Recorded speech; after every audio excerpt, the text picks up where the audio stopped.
잠깐! 최준영입니다. 다양한 지식을 연결해서 큰 이야기를 만들어내는 경험. 어디서? 위즈덤 칼리지에서 함께 하시죠.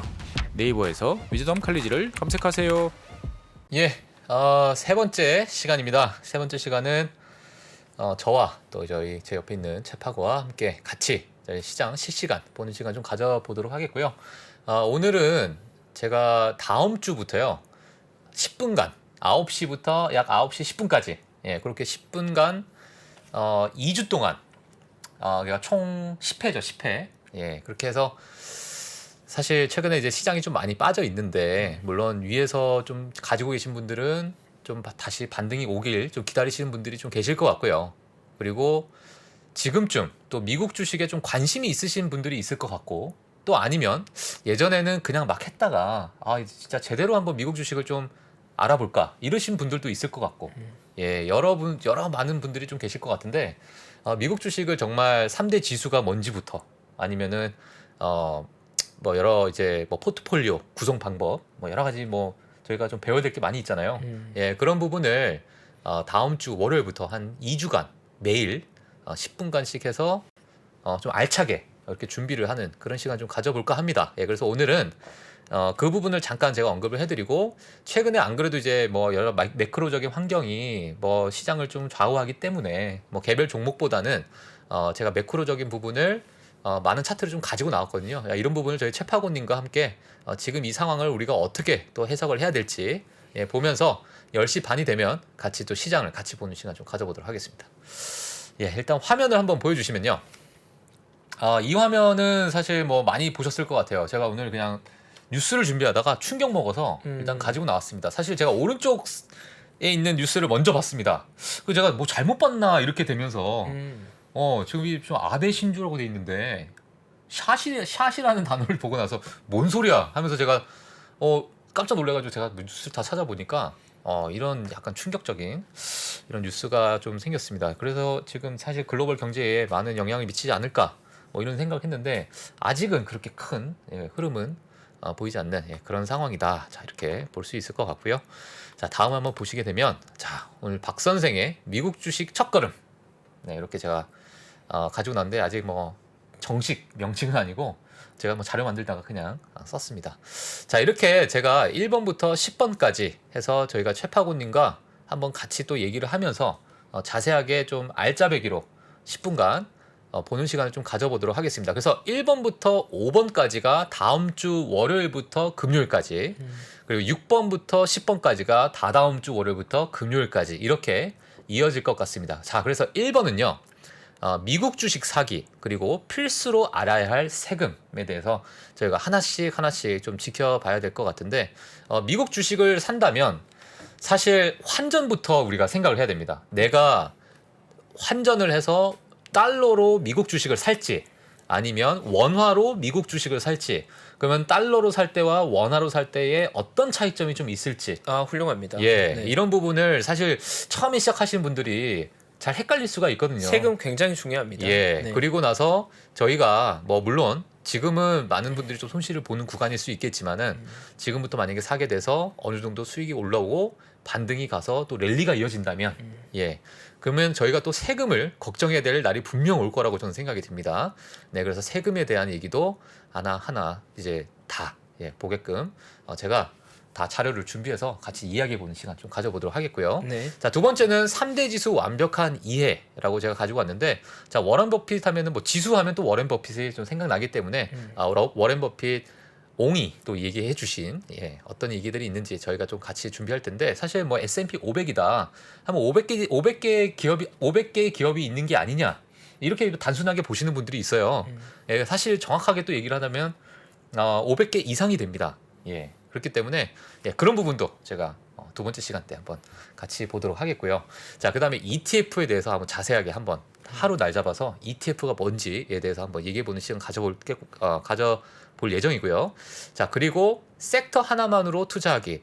내가 만약에 종목을 잘 모른다. 아니면 내가 종목을 아는데 뭐 티커도 잘 기억도 안 나고 하지만 나는 이런 어떤 섹터가 좋을 것이라고 봤다. 반도체면 반도체, 아니면은 헬스케어면 헬스케어. 자, 그렇기 때문에 섹터 하나만 알아도 우리가 투자를 할 수 있는 방법 예, 그런 방법에 대해서 같이 한번 보도록 하겠고요. 자, 5번과 6번은 정보가 힘이다. 무조건 알아둬야 할 사이트인데 제가 1, 2로 나눴던 게 뭐냐면 사이트가 너무 많습니다. 많죠. 예, 그래서 사이트를 10분 안에 다 설명을 드릴 수가 없습니다. 예, 그렇기 때문에 약 20분간 아주 핵심적인 사이트를 제가 말씀을 좀 드릴 예정이고요.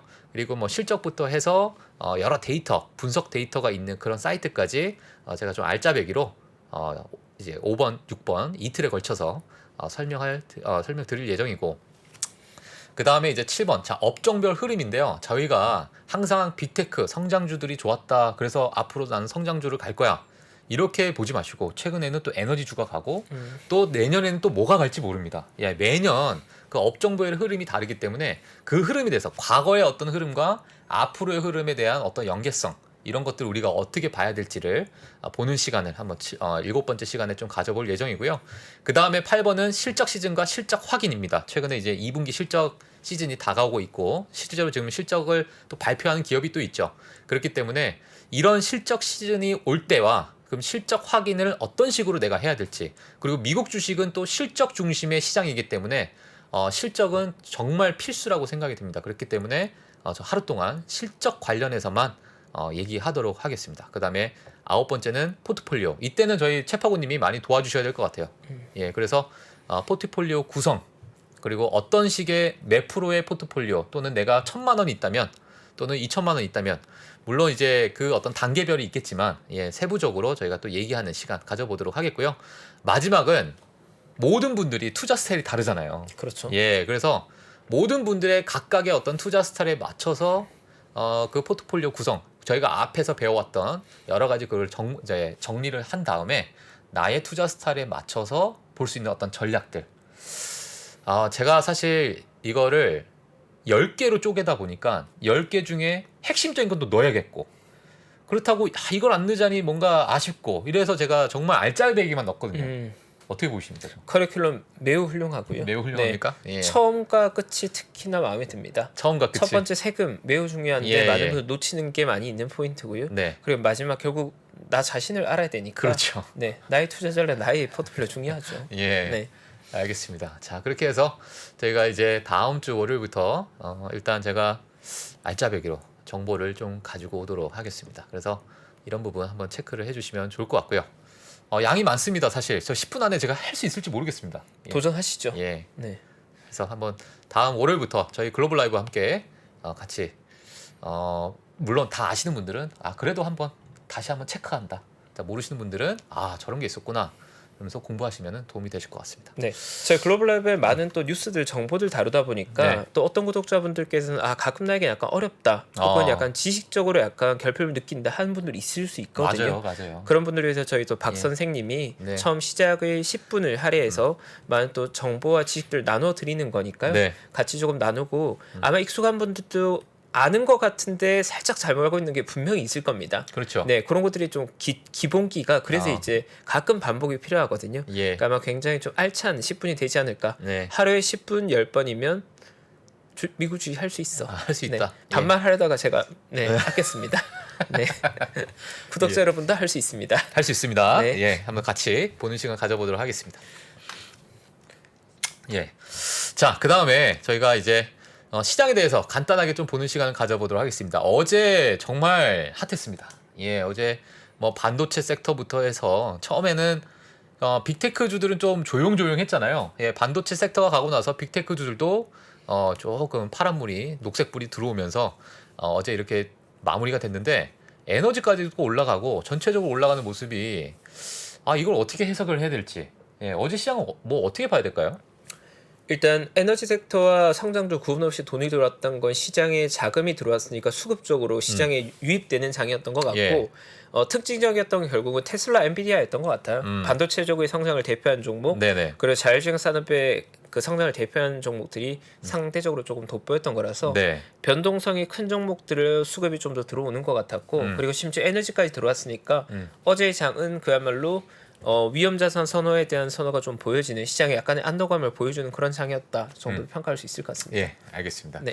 제가 이제 3대 지수도 가지고 나왔는데 이거는 채파고님이 좋아하는 흐름일 것 같아서 제가 준비를 했습니다.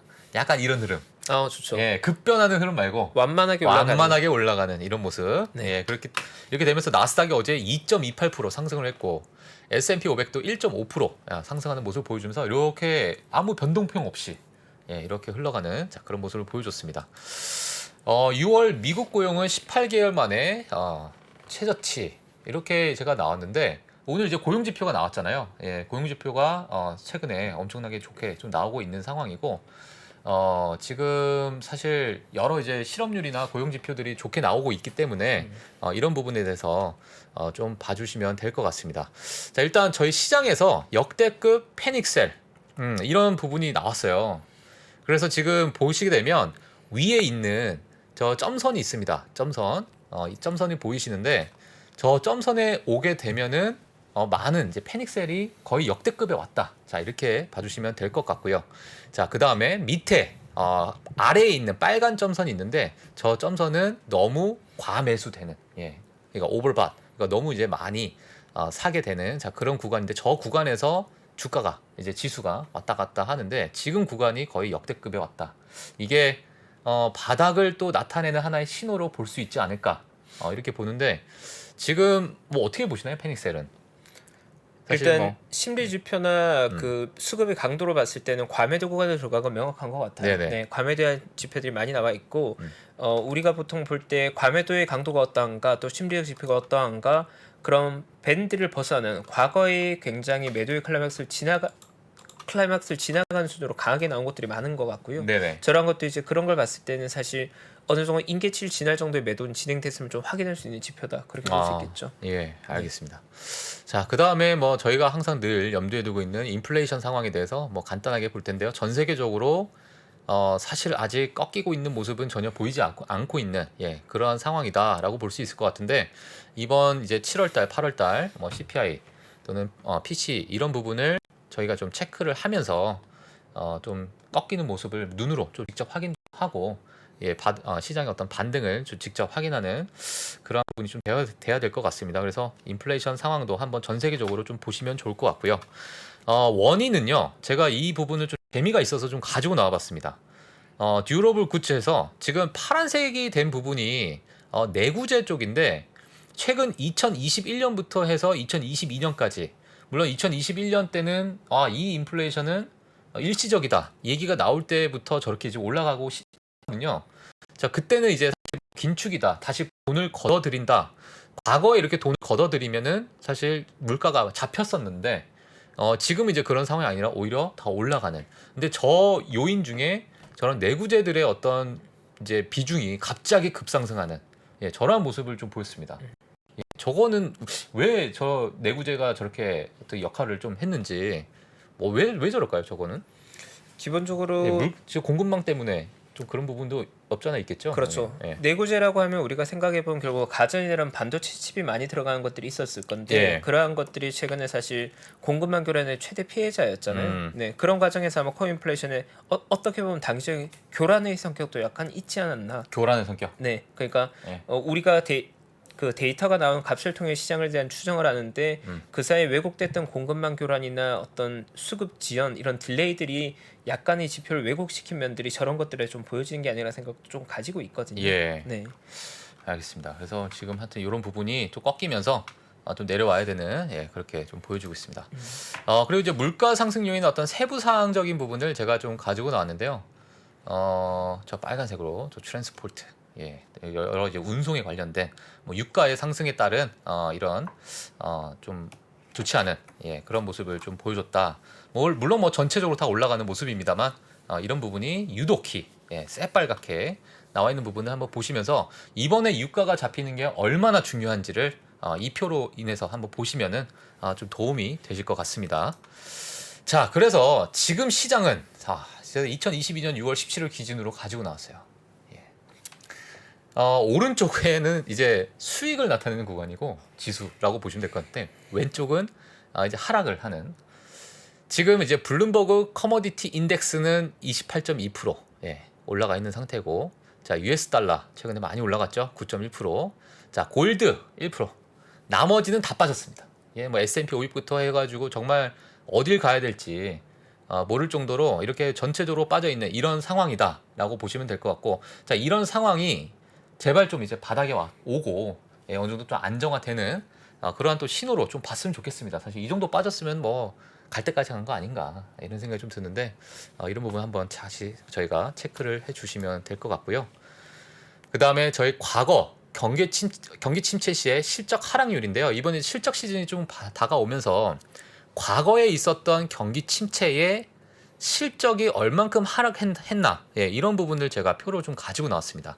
그래서 1957년부터 2020년까지의 이 표를 좀 가지고 나왔는데 평균적으로요 전체적으로 봤을 때 약 13%의 실적 하락률이 있었다. 자 이렇게 좀 나왔습니다.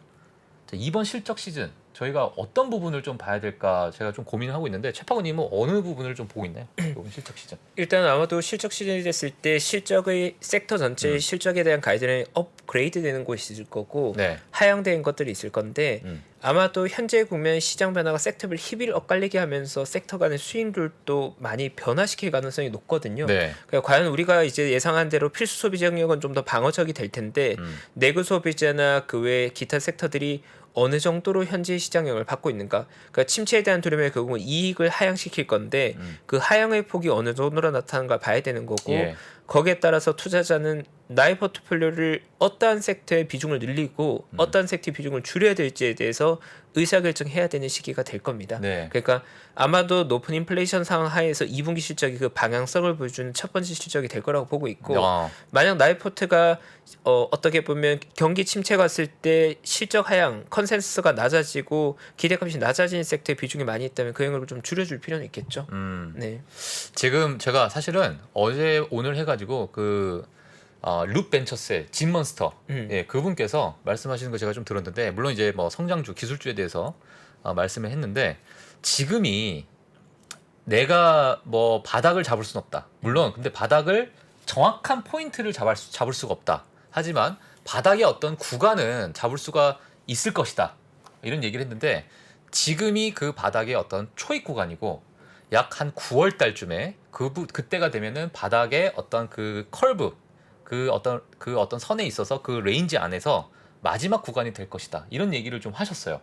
예, 그리고 이번 실적 시즌 때 오히려 가이던스를 좀 과하게 낮추는 게 향후 9월 이후로 좀 오히려 더 좋은 그러한 상황이 나올 수도 있다.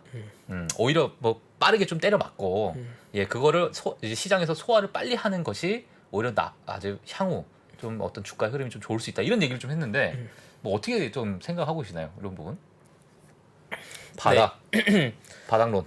그러니까 시장의 바닥을 잡는다는 건 어려운 거고 불가능에 예. 가까운 거고 예. 시장의 바닥을 노는 사람들은 결국 어느 정도 운적인 영역이에요.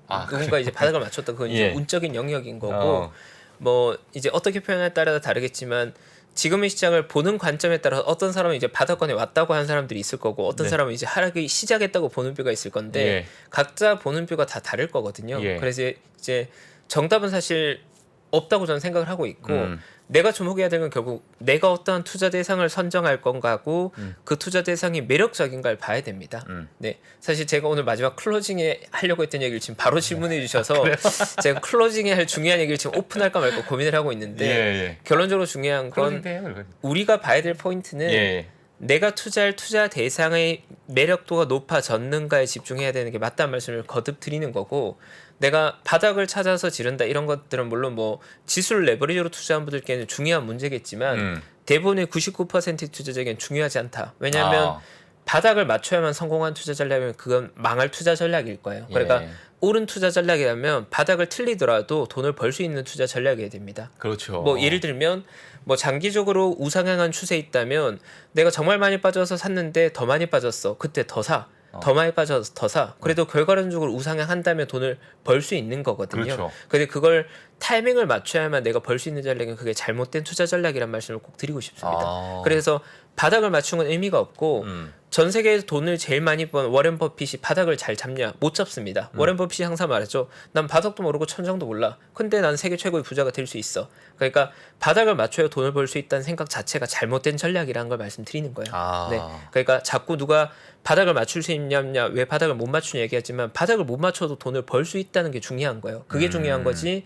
바닥을 맞췄던 못 맞췄던 아무 의미 없는 이야기. 아무 의미가 없다. 그러니까 예를 들어서 뭐 이런 거죠. 축구 선수가 뭐 그 축구공을 가지고 드리블을 하는데 뭐 바닥에 떨어뜨리지 않고 내가 100개를 드리블했다. 그러면 그 사람이 세계 최고의 선수인가요? 아니잖아요. 예. 드리블 잘하고 못하고 세계 최고의 선수의 기준이 그냥 아니잖아요. 서커스. 네, 투자해서 바닥을 맞추고 못 맞추고는 전혀 중요한 문제가 아니에요. 예. 네, 알겠습니다. 그래서 그걸 논하는 건 굉장히 영양가 없는 이야기다. 영양가 없는. 너무 예리한 질문 주셔서 제가 지금 약간 너무 많은 얘기를 하게 되는데, 네. 어쨌든 결론적으로는 바닥을 맞추는 건 불가능하다. 불가능하다. 다만 예. 내가 투자할 투자 대상의 가격 매력도를 판단할 수 있는 건 중요하다.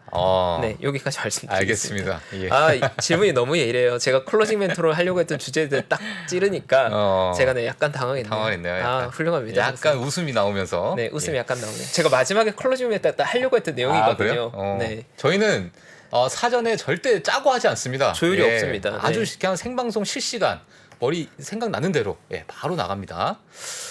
다음에 저희 화면 또 한번 보여주시면요. 소비자 이제 신뢰 지수가 이제 사실 물론 지금 뭐가 좋겠습니까? 지금 뭐 주가가 상당히 많이 빠져 있는 상황인데 사실 저는 이거에 생각보다 좀 덜 빠졌네 이 생각이 들었어요. 예, 지금 이게 2022년 6월 기준으로 나온 지표인데요. 이거밖에 안 된다고? 사실 거의 더 바닥을 빠졌어야 됐는데 이런 생각이 좀 들더라고요. 예, 하여튼 지금 그래도 비관적의 그런 부분 영역으로 지금 들어가 있는 상태다. 자, 이렇게 한번 좀 봐주시면 될 것 같습니다. 그래서 투자자의 심리가 현재는 좋지 않은 그런 상황이고요. 다음에는 2021년 전체 한 해 동안의 수익률과 2022년 상반기 수익률의 비교입니다. 자, 그렇기 때문에 오른쪽에 짙은 남색으로 되어 있는 부분이 2021년 전체 1년 동안에 있었던 수익인데요. 자, 지금 위에 보시게 되면 아시겠지만 그냥 올해 상반기가 작년 저걸 다 잡아 먹었습니다, 벌써. 예, 그렇기 때문에 저거 이상으로 또 가 있는 부분도 있기 때문에 이런 부분을 한번 체크해 주시면서 이걸 보면은 얼마나 좀 많은 분들이 또 좀 많이 이러셨을까 이런 생각도 듭니다 지금. 예, 그렇기 때문에 좀 체크를 좀 해주시면 좋을 것 같습니다. 그다음에 제가 이걸 궁금했는데 저희 종 한번 치고 할까요? 네, 예. 종은 못 넣으시죠. 예, 네. 종 한번 쳐주세요. 뉴스 가드로 종은 예, 쳐야죠. 종 한번 쳐주세요. 네, 저희 또 금요일이 나올까요? 불탄 금요일. 약간 빠른 템포로 종 한번 가겠습니다. 오케이. 네, 좀 애매했죠? 네, 죄송합니다. 조금 빠른 템포로 가려다가 어색한 종이 나왔어요. 네, 금요일이니까 약간 정신없이 쳤습니다. 왜 이렇게 좋아하시나요? 아니. 약간 파티 느낌 났나요? 나 진짜. 네, 금요일이니까 네, 불태웠습니다. 스냅이 장난 아니네. 네, 예. 약간 흔들어졌습니다. 진짜 음악만 있었으면 난리 날 뻔했습니다. 네, 예. 지수 약간 밀렸네요. 그래도 이 정도면 뭐 네, S&P 마이너스 4점. 예, S&P 500이 지금 0.4% 하락했고요. 다우가 0.2%, 나스닥이 마이너스 1%. 예, 이런 흐름을 보여주고 있습니다. 맵을 한번 보도록 하겠습니다. 진짜 좋지 않네요. 맵이 또.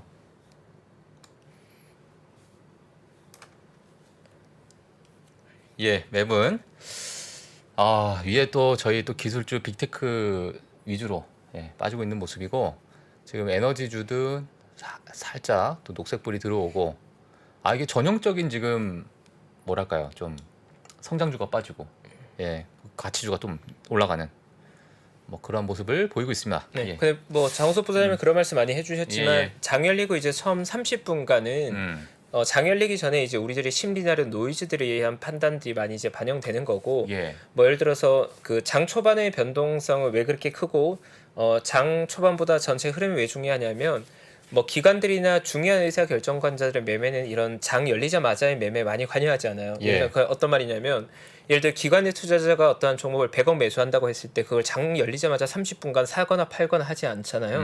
100억의 매매가 있으면 장 중에 분할 매수나 분할 매도로 장의 방향성에 따라 부드럽게 거기 이제 소화를 시킬 겁니다. 근데 장 초반과 장 후반 어떤 거냐면 급한 매수나 급한 매도자들, 특히나 개인 매매자들이 매매가 굉장히 많은 거예요. 예를 들어서 내가 어떤 개인 투자자인데 내가 주식을 1억 사고자 하는 사람이 하루 종일 장을 보면서 매매하지 않고 장 열리자마자 팔거나 뭐 사거나 의사결정을 하겠죠.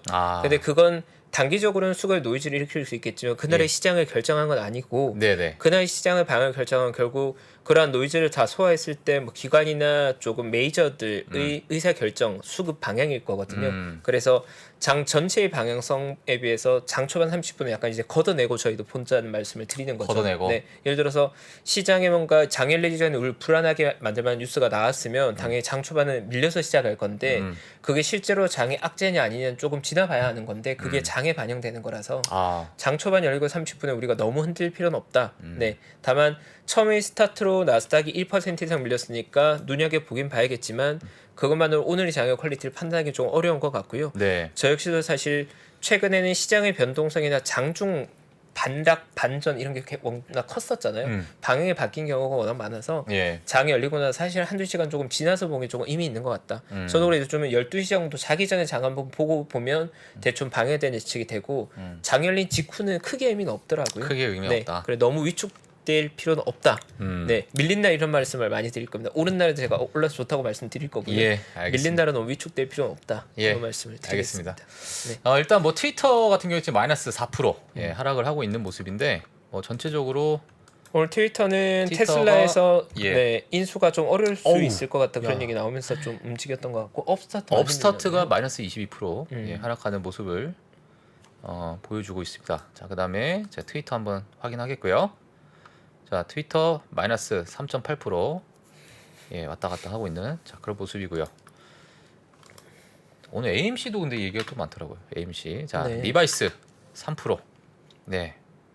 리바이스가 이제 실적이 좀 괜찮게 나온 것 같은데 제가 좀 더 한번 보도록 하겠습니다. 자, AMC. 네, 그다음에 좀 빠지고 있는 모습. 일단 뭐 저희 이제 상위에 있는 뭐 이런 종목들을 한 번씩 좀 체크를 해봤습니다. 예. 아, 자, 그다음에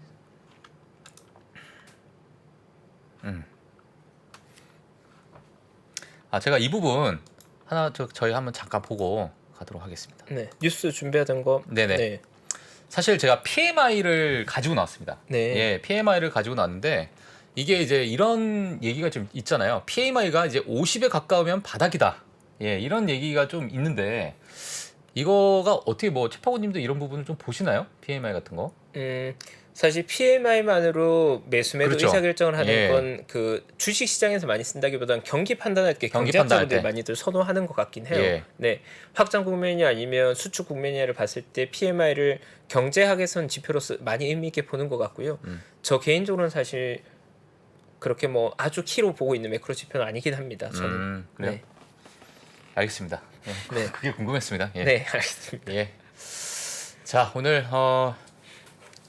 여기까지 할까요?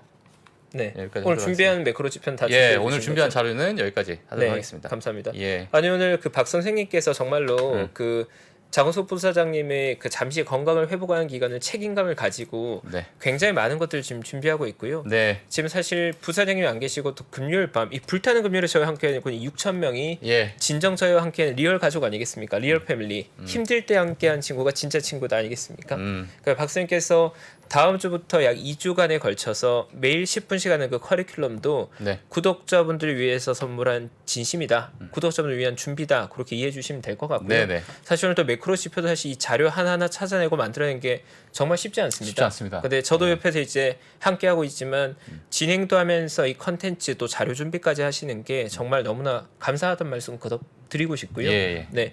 오늘 일단 불타는 금요일에 저희 6천 명이 함께 해주고 계신데 저도 이제 뭐 준비한 건 없지만 제가 생각하는 세 가지 정도 꼭지 아이디어는 좀 나누고 싶습니다. 예. 네, 저도 뭐 시장에 대한 정답을 알 수는 없지만 지금 시장에 대한 고민들이 굉장히 많으실 것 같고 박 선생님만큼 뭐 아주 많은 자료를 준비하지 못했지만 세 가지 정도 꼭지 짧게 말씀드리고 싶습니다. 일단 첫 번째는 여전히 시장이 불안한 건 맞습니다. 뭐 방향에 대한 것들은 여러 번 반복해서 말씀드리고 있지만 미국의 메이저들은 S&P 500의 바닥을 3,400포인트, 3,300포인트를 보고 있으니까 10% 정도는 더 빠질 수 있다가 다수 의견인 겁니다. 그건 이제 이미 정해진 거니까 여러 번 왈가왈부할 필요가 없는 거예요. 그러니까 3,700이 바닥일 가능성보다는 3,300, 3,400이 바닥일 가능성이 더 높겠죠. 네, 물론 안 좋은 상황으로 간다면 3,000포인트 가지고 갈 수 있다. 2차 바닥까지 얘기가 나오고 있고요. 네. 하지만 거기에 대한 저희 대응은 3,300, 3,400까지 꼭 기다려야 될까에 대해서 전 아니라고 보고 있는 입장이고 그런 판단을 할 때 우리가 지금 봐야 될 것들이 너무 많아요. 뭐 유가도 봐야 되고 뭐 CPI도 봐야 되고 뭐 코어 PC도 봐야 되고 봐야 될 것들이 너무나 많은데 그러한 봐야 될 많은 지표들 중에서 단 하나를 봐야 되면 저는 결국은 상반기 내에 우리를 지배했던 가장 큰 노이즈가 인플레이션이라고 생각하거든요. 그 인플레이션을 무엇으로 측정하는가는 중요하지 않고 방향성이 중요할 텐데 과연 인플레이션의 강도가 더 강해지고 있는가 아니면 인플레이션의 강도가 약해지고 있는가가 올해 시장의 방향을 결정짓는 중요한 시그널일 거란 말씀을 꼭 드리고 싶습니다. 네, 우리가 투자를 할 때 시그널과 노이즈를 잘 구분해야 되는데 신호와 소음, 정보가 너무 많기 때문에 소음에 휘둘리는 경우가 있지만 의사결정에 참고해야 될 건 시그널이고 올해의 시그널이 뭔지 투자자 각자가 판단해야 된다는 생각인데 네. 저는 그게 인플레이션인 것 같아요. 근데 인플레이션이 더 극심해질 거냐 아니면 완화될 거냐 아직은 알 수 없지만 일단 최근 한 달간 움직임은 피크아웃하고 있는 것 같다. 네. 뭐 시장이 거기에 반응할지 말지는 그 다음 문제지만 인플레이션 어쨌든 피크아웃 하고 있는 것 같다. 최근 한 달간 그 말씀을 조금 드리고 싶고 그리고 제가 거듭 말씀드리는 게 퀄리티가 좋은 상승장, 퀄리티가 좋은 반등장의 특징은 뭐냐 하면 변동성이 굉장히 작은 상태의 반등입니다. 그건 왜 어떤 근거로 말씀드리냐면 우리가 보통 변동성이라는 지표를 썼을 때 변동성에 있어서 가장 중요한 그 보조 지표는 볼린저 밴드라는 지표가 있는데 보통 사람들이 차트에서 이 보조 지표나 지표로 보는 게 100가지가 훨씬 넘어요. 500가지도 넘을 건데 그 지표들 중에서 이 볼린저 밴드라는 건 좀 중요한 의미가 있는 게 모든 차트의 기능은 어떤 거냐면 가격을 표시하거나 아니면 거래량을 표시하는 거 두 가지로 구성되어 있어요. 거래량이 뭐 늘어났다 줄었다 어쨌든 가격과 거래량인데 이 볼린저 밴드가 처음으로 변동성이라는 개념을 거기 넣어준 거거든요 차트에. 그게 존 볼린저가 1983년도에 만든 겁니다. 네. 어쨌든 볼린저 밴드가 있기 전까지 뭐 500개가 됐든 1000개가 됐든 모든 보조 지표는 가격과 거래량의 두 가지 정보를 어쨌든 나타내는 건데 1983년도에 변동성 개념이 세 번째로 들어간 거거든요. 근데 그 존 볼린저가 남긴 유명한 명언이 변동성은 반드시 사이클을 지닌다. 변동성의 큰 시기가 지나고 나면 작은 시기가 오고 변동성이 작은 시기가 지나고 나면 변동성이 큰 시기가 오는데 그 의미를 약간 해석해 보면 상승 국면에서 변동성이 작을까요? 하락 국면의 변동성이 작을까요? 당연히 하락 국면의 변동성이 굉장히 크고 상승 국면의 변동성이 굉장히 작습니다. 그러니까 우리를 괴롭히고 있는 하락 국면이 지나가게 되면 변동성이 일단 극도로 줄어드는 거 우리가 보게 될 거예요. 변동성이 줄어들었다 하면 오를 때도 얌전하게 오르고 빠질 때도 얌전하게 오른다. 그러면 일단 예전보다는 좀 덜 불안해도 된다는 말씀을 드리는 거거든요. 그리고 오늘 장이 플러스로 끝날지 마이너스로 끝날지 저는 모르겠지만 플러스나 마이너스 3% 이렇게 끝나면 아직은 좀 불안할 것 같고요. 네. 플러스나 마이너스 뭐 1% 정도 끝나면 변동성은 줄어든 거니까 조금은 마음이 편할 것 같거든요. 그래서 변동성이 먼저 줄어든 걸 보고 나서 시장은 방향성을 띌 건데 변동성이 줄어든 장은 과거 경험으로 봤을 때는 좀 불안한 시기가 지나가고 심지어 약간 안정된 국면이다 정도로 볼 수 있는 팁이다. 네, 그런 말씀 조금 드리고요. 네. 하워드 막스 같은 인물은 변동을 표현할 때 이런 식으로 표현합니다. 풍선에 바람을 불 때는 굉장히 천천히 팽창하는데 바람이 빠질 때 한 번에 빠지잖아요. 그러니까 바람이 빠르게 빠지는 건 변동성이 큰 거고 바람을 불어넣을 때 천천히 팽창할 때는 천천히 늘어나는 거니까 변동성이 좀 낮다 이런 표현을 쓰는데 그런 것도 좀 직관할 수 있는 거고 그리고 마지막 문제 아까 전에 이제 박 선생님이 예리한 질문을 해줬는데 사람들은 지금 계속해서 시장의 바닥을 찾으려는 시도를 하고 있거든요. 근데 현명한 투자자라면 투자의 문제 의사결정할 때 복잡한 문제와 간단한 문제 중에서 꼭 복잡한 문제에 집중할 필요는 없습니다. 그러니까 투자 의사결정에서 좋은 의사결정이 늘 복잡한 문제를 풀어야만 도움이 되는 거 아니고 간단한 문제를 풀면 투자에 좋은 의사결정을 할 수 있는 경우가 많은데 어떤 시장의 바닥을 찾는 건 굉장히 컴플렉시티, 복잡성이 굉장히 높은 문제거든요. 근데 그거에 반해서 내가 투자 대상을 찾고 그 투자 대상이 매력적인 걸 판단하는 건 그보다 훨씬 더 심플한 문제인데 지금은 저는 심플한 문제에 집중해야 된다고 생각합니다. 뭐 경제가 어떻게 변해가고 바닥이 몇 포인트고 이런 문제를 너무 거대 담론이고 투자자가 해결하기 어려운 문제인 것 같고 저도 자신 없고요.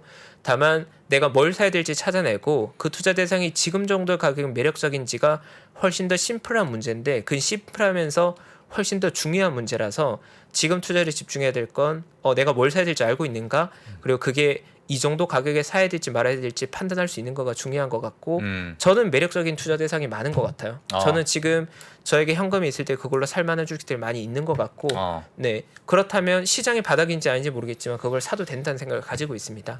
네, 뭐 제가 컴플라이언스 이슈 때문에 종목에 대한 이야기는 할 수 없어요. 개인 의견임에도 불구하고 그렇죠. 예. 종목에 대한 말씀은 드릴 수 없겠죠. 양해를 부탁드리지만 뭐 여러 번 제가 어떤 섹터를 좋게 보느냐 반도체를 좋게 보고 있다. 악재가 많이 반영됐지만 뭐 대한민국에서 반도체 산다면 뭐 전 제일 큰 걸 사겠죠. 네 그리고 미국에서도 성장을 대표하는 종목들 중에서 올해 성장에 나오는 종목들이 있다. 빅테크가 다 성장한 건 아니지만 빅테크 중에 상대적으로 성장이 돋보이는 종목들이 있다. 그런 건 좋아 보인다. 예. 네 말씀드리고 이 정도면 무슨 종목이 다 아시잖아요. 네 그렇게 봐주시면 될 것 같습니다. 예. 불탄금연이가 제가 솔직하게 말씀드렸고요. 예. 말이 너무 많아 죄송합니다. 너무 많이 네. 주셨습니다. 말이 너무 선물을. 많았습니다. 네. 알겠습니다. 네, 자 오늘 불금 또 글로벌 라이브 저희와 함께 해주신 여러분 너무 감사드리고 저희는 다음 주 월요일 9시에 찾아뵙도록 하겠습니다. 여기서 마치도록 하겠습니다. 감사합니다. 네, 즐거운 주말 되십시오. 다음 주에 뵙겠습니다. 감사합니다. 투자 위더 스타 본선 2라운드 총 7명의 치열한 경쟁 지금 바로 시작하겠습니다. 자, 본선 2라운드 주제는 바로 향후 가장 유망하다고 생각되는 산업과 탑픽을 선정하라. KB증권 신동준 상무님 모셨습니다. 파이널 라운드에 진출할 4명의 참가자가 오늘 결정됩니다.